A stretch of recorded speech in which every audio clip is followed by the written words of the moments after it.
There's also Jill Biden, who can't stop wearing red.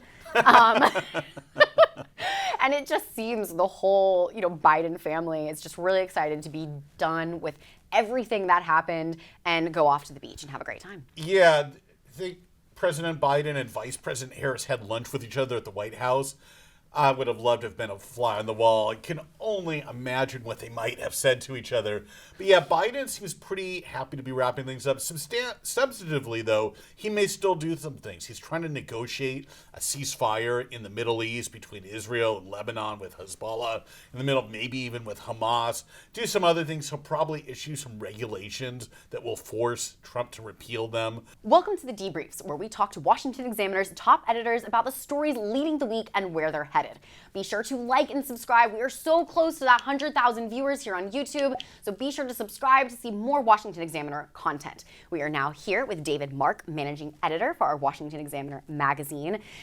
David, Democrats are in disarray, but the one man who seems happier than ever is President Joe Biden. Yeah, I don't know if it's because he's a short timer or whatever reason, but when he met with President-elect Donald Trump, all smile, who, let's just say they had some rough words for each other on the campaign trail, Biden was smiling, happy. The thing is, Biden is an institutionalist. He believes in the systems and transition of power, whichever party is doing it to. They're probably not going to enamor a lot of Democrats for him who aren't real happy with him anyway.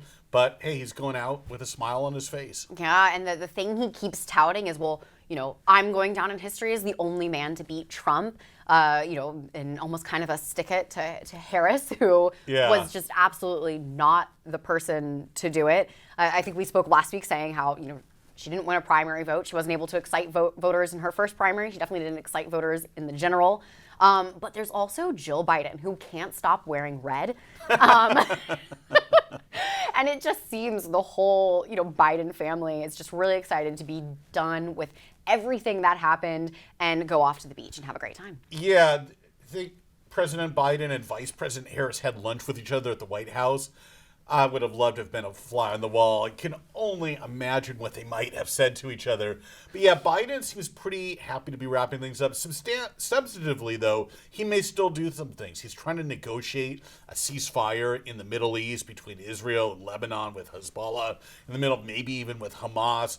Do some other things. He'll probably issue some regulations that will force Trump to repeal them when it comes in. He could do some other things that would make Trump's life difficult in the White House. It couldn't actually stop Blinken, them. He was saying that they're going to do everything they can to send every dollar to Ukraine that they can. Yeah. But I feel that's kind of crazy because that's what he ran on. Trump ran on, I'm not going to do that. So why would they do something that the American people overwhelmingly have said, listen, we don't believe in this. We don't want this. They still have the power for 9-10 more weeks. That's how it works until Trump comes in on January 20th.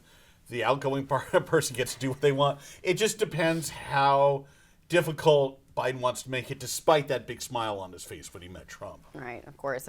And then he's also pushing through all of the judges' appointments. He's trying to get those as well. Yeah, that's a really big, that probably will be the top priority. There was some chatter about trying to get Supreme Court Justice Sonia Sotomayor to step down, which that's not going to happen. But Biden could get pushed through a bunch of district court and federal appeals court judges before he leaves office on January 20th. So we'll see how far he wants to go with that. That would anger Senate Republicans. But then again, at this point, I don't think Democrats really care. No.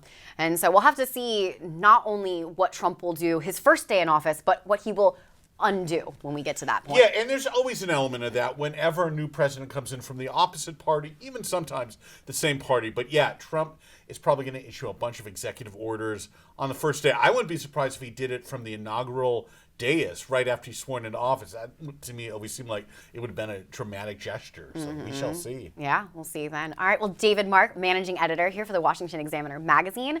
Thank you so much for joining us. Thank you. I'm Amy DeLaura, and you can get more straight news, conservative views, and exclusive interviews at washingtonexaminer.com.